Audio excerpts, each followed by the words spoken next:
Hello dears, welcome back to my channel. ഇന്ന് ഈ ഒരു വീഡിയോ എൻ്റെ ഡ്രീം കം ട്രൂ മൊമെൻറ്റ് നിങ്ങളായിട്ട് ഷെയർ ചെയ്യുന്ന ഒരു വീഡിയോ ആണ്. ഞാൻ വരച്ചു കൊടുത്ത് ഞാൻ പറഞ്ഞ പാറ്റേണിൽ എൻ്റെ സാരി വീവ് ചെയ്ത് അത് എൻ്റെ കയ്യിൽ കിട്ടുന്ന ദിവസമാണ്. അപ്പോൾ അത് കൊറിയർ ഓഫീസിൽ വന്നു എന്ന് പറഞ്ഞ് എന്നെ വിളിച്ചിട്ടുണ്ടായിരുന്നു. അപ്പോൾ എനിക്ക് വിഷ്ണു കൊണ്ടുവന്ന് തരാൻ വേണ്ടി അത് അവിടെ നിന്ന് എടുത്തിട്ട് അവനെ കൊണ്ടുവന്ന് തന്നു. വിശാഖിൻ്റെ അനിയനാട്ടോ വിഷ്ണു. അപ്പോൾ ഇതാണ് സാരി എൻ്റെ കയ്യിൽ കിട്ടി. വേറെ 2-3 സാധനങ്ങൾ ഓർഡർ ചെയ്തിട്ടുണ്ടായിരുന്നു. അത് അവൻ വണ്ടിയിൽ നിന്ന് എടുത്തു തരാം കേട്ടോ. വേറെ ബോക്സ് ആയിരുന്നു. അപ്പോൾ ഞാനത് നിങ്ങളെയും കൂടിയും കാണിക്കാം. ഇതാണ് ആക്ച്വലി എൻ്റെ സാരി. എനിക്കറിയില്ല എങ്ങനെ വരും എന്നുള്ള കാര്യം. ഞാൻ ആക്ച്വലി ഇപ്പോൾ ആരെയും കാണിക്കാതെ ഞാൻ ഓപ്പൺ ചെയ്യും. അജു വന്നിട്ടുണ്ട്. ഞാൻ കഴിഞ്ഞ വീഡിയോയിൽ പറഞ്ഞിട്ടുണ്ടായിരുന്നില്ല, അജു അവൻ വന്നിട്ടുണ്ട്. അപ്പം ഞാൻ അവനും കൂടിയിട്ട് അൺബോക്സ് ചെയ്യാം. അൺബോക്സിങ്ങിൽ നിങ്ങളെ കാണിക്കുമോ എന്നുള്ള കാര്യം എനിക്കറിയില്ല. കാരണം എന്തെങ്കിലും ഡാമേജോ മറ്റു കാര്യങ്ങളുണ്ടെങ്കിൽ നമുക്ക് റിട്ടേൺ ചെയ്തിട്ട് നമുക്കവരെ അറിയിക്കണമല്ലോ. സോ എന്തായാലും ഫുൾ ഞാൻ കാണിക്കുന്നുണ്ടാവില്ല. അത് ഞാൻ വേറൊരു വീഡിയോ തന്നെ അപ്ലോഡ് ചെയ്യാം. സാരിയുടെ റിവീലിങ്ങും. എനിക്ക് നല്ല ടെൻഷനുണ്ട്. ഒരു ചെറിയൊരു എമൗണ്ടാണ് നമ്മളിതിൽ ഇൻവെസ്റ്റ് ചെയ്തിരിക്കുന്നത് വെച്ചാൽ എനിക്ക് ഇത്ര ടെൻഷൻ ഉണ്ടാവില്ല. നല്ല എമൗണ്ട് നമ്മളുടെ സാരിയാണല്ലോ, വേറൊന്നുമല്ലല്ലോ. ഒരു ഗാഡ്ജറ്റോ അല്ലെങ്കിൽ ലാപ്ടോപ്പോ അങ്ങനത്തെ സാധനങ്ങളൊന്നും അല്ലല്ലോ. എനിക്കെന്തോ ഭയങ്കര ടെൻഷൻ. ഞാൻ ഓപ്പണിങ് എന്തായാലും കാണിക്കാം കേട്ടോ. ഞാൻ ഇപ്പോൾ ഓപ്പൺ ചെയ്യില്ല, കുറച്ച് കഴിഞ്ഞിട്ട് ഓപ്പൺ ചെയ്യുള്ളൂ. ഞാൻ അടുപ്പത്തൊരു സാധനം വെച്ചിരിക്കണം. അത് കരിഞ്ഞു പോയി അമ്മേനെയും തല്ല് കിട്ടും. അപ്പോൾ ഞാനിത് അൺബോക്സ് ചെയ്യാൻ പോവാം. എങ്ങനെ ഉണ്ടാവും എന്നുള്ള കാര്യത്തിലൊന്നും എനിക്കൊരു ഐഡിയ ഇല്ല. അതിൻ്റെ മേലെ അവരുടെ ഫ്രം അഡ്രസ്സ്, എൻ്റെ ടു അഡ്രസ്സ്, പിന്നെ അതുപോലെ തന്നെ നമ്മുടെ പേയ്മെൻറ്റ് ഡീറ്റെയിൽസ്. അതായത് പ്രീപെയ്ഡ് ആണ്, മണിയൊന്നും കളക്ട് ചെയ്യാനില്ല എന്നുള്ളതുണ്ട്. ഒരു പാക്കേജ് ഒരു രക്ഷയില്ല, അടിപൊളി പാക്കേജിങ്ങാണ്. പിന്നെ ഇതിൽ പറയാനുള്ള നോർമലി അവർ സാധാരണ നോർമൽ പേപ്പർ ബോക്സിലാണ് അയക്കായിരിക്കും എന്നാണ് ഞാൻ പ്രതീക്ഷിച്ചത്. പക്ഷെ അങ്ങനെയല്ല, അവർ നല്ല ബോക്സിലാണ് അയച്ചിരിക്കും തോന്നുന്നു. ഞാൻ അങ്ങനെ ബോക്സ് അയക്കുമെന്ന് പ്രതീക്ഷിച്ചില്ല. കുറച്ച് എക്സ്പെൻസീവ് സൈഡ് ആയതുകൊണ്ടായിരിക്കണം കുറച്ച് അങ്ങനത്തെ ബോക്സിൽ അയച്ചത്. പിന്നെ എൻ്റെ കോലം നിങ്ങൾ നോക്കണ്ട. ഇത് വന്നതിൻ്റെ ക്യൂരിയോസിറ്റിയിൽ ഞാൻ പൊട്ടിച്ച് നോക്കാമെന്ന് കരുതിയതാണ്. കാരണം എന്തെങ്കിലും ഒരു ഡാമേജ് ബുദ്ധിമുട്ടുണ്ടെങ്കിൽ നമുക്ക് റിട്ടേൺ അയക്കണമല്ലോ. അപ്പോൾ നമുക്ക് അപ്പം തന്നെ നമ്മളിത് റിസീവ് ചെയ്ത ഉടനെ തന്നെ അവർക്ക് അവിടെ നമ്മൾ റിസീവ് ചെയ്തു എന്നുള്ള മെസ്സേജ് കിട്ടിയിട്ടുണ്ടാവും. അപ്പോൾ എന്തായാലും ഞാൻ അൺബോക്സ് ചെയ്ത് നോക്കട്ടെ കേട്ടോ.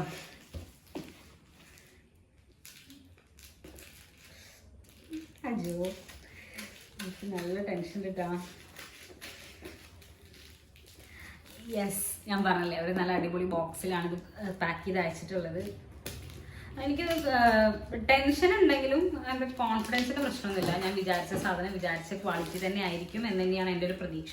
ഇത് എവിടെ നിന്നാണ് മേടിച്ചത്, ഏതാ അതിൻ്റെ വീവർ, കാഞ്ചീപുരത്തെ എന്നൊക്കെ ഞാൻ ഡീറ്റെയിൽ ആയിട്ട് ഒരു വേറെ വീഡിയോ ചെയ്യുന്നത്. ഞാൻ ജസ്റ്റ് അവർ വന്നപ്പോൾ അവർ കൊറിയർ കൊണ്ടെത്തിയപ്പോഴേ കൊണ്ട് തന്നപ്പോൾ അപ്പം തന്നെ എടുത്ത് നോക്കണമല്ലോ. പിന്നേക്ക് വെച്ച് കഴിഞ്ഞാൽ പിന്നേക്ക് വെക്കാൻ എന്നെ കൂടെ പറ്റില്ല. എൻ്റെ ആ ക്യൂരിയോസിറ്റി ലെവൽ അതിന് സമ്മതിക്കില്ല. അപ്പോൾ അതുകൊണ്ട് പെട്ടെന്ന് തുറന്നു നോക്കാന്നാണ്. ഇതിൻ്റെ ഒരു ഡീറ്റെയിൽഡ് വീഡിയോ ആയിട്ട് ഞാൻ വേറെ തന്നെ അപ്ലോഡ് ചെയ്യാം സാരിയുടെ. കാരണം ഇതെല്ലാവർക്കും ഇഷ്ടപ്പെടണം, ഇനി എല്ലാവർക്കും കാണിച്ചു കൊടുക്കണം. അങ്ങനത്തെ കുറേ കാര്യങ്ങൾ എനിക്ക് വേറെ ചെയ്യാനുണ്ട്. അപ്പോൾ ഇതൊരു ജസ്റ്റ് ഇതിൻ്റെ ഒരു അൺബോക്സിങ് വീഡിയോ മാത്രമായിട്ടുള്ളൂ. ഞാൻ ഈ സാരി പിന്നെ കാണിക്കുള്ളൂ കേട്ടോ. യെസ്, ഞാൻ വിചാരിച്ച പോലെ തന്നെയാണെന്നാണ് എൻ്റെ ഒരു ഊഹം.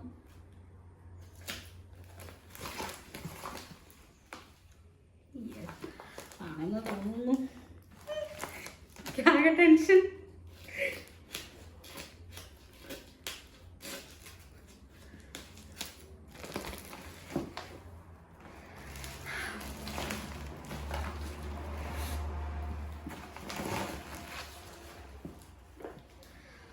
ഇതാണ് കേട്ടോ എൻ്റെ സാരി. നമ്മൾ പറഞ്ഞ് ചെയ്യിപ്പിച്ച സാരിയാണ്. എനിക്കറിയില്ല എങ്ങനെയാവുന്നുള്ളത്. അയ്യോ,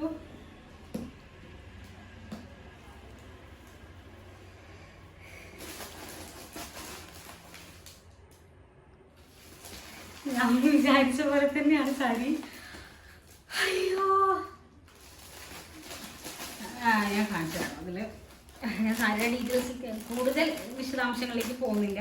ഇതിലിവിടെ എഴുതിയിട്ടുണ്ട് sari don't keep silk saris inside this box more than 3 days. നമ്മളിത് എന്താ പറയുക, കൂടുതൽ ദിവസം ഈ ബോക്സിൽ ഈ സാരി സൂക്ഷിക്കരുത് എന്നൊക്കെ അവർ പറഞ്ഞിട്ടുണ്ട്. എന്തായാലും സാരി ഞാൻ ഇപ്പം നിങ്ങളെ കാണിക്കുന്നില്ല. കാരണം എന്താണെന്ന് വെച്ചാൽ അതിന് ഇനി എന്തെങ്കിലും ബുദ്ധിമുട്ടുണ്ടോ എന്നുള്ളതൊക്കെ എനിക്ക് ചുറ്റി നോക്കുക, അങ്ങനത്തെ കാര്യങ്ങളൊക്കെ ഇനിയുണ്ട്. അപ്പോൾ അതുകൊണ്ട് അതൊക്കെ ഞാൻ പിന്നീട് ഡീറ്റെയിൽസ് കാണിക്കും. സാരി ഞാൻ വിചാരിച്ച പോലെ തന്നെ ഞാൻ ഒറ്റ നോട്ടത്തിൽ ഞാൻ എന്താണോ പറഞ്ഞത് അത് തന്നെയാണ് അവർ ചെയ്തിട്ടുള്ളത്. ബാക്കിയൊക്കെ നമുക്ക് വരുന്ന വീഡിയോയിൽ പറയാം കേട്ടോ. അപ്പൊ അടുത്ത വീഡിയോയിൽ കാണാം. ടാറ്റാ.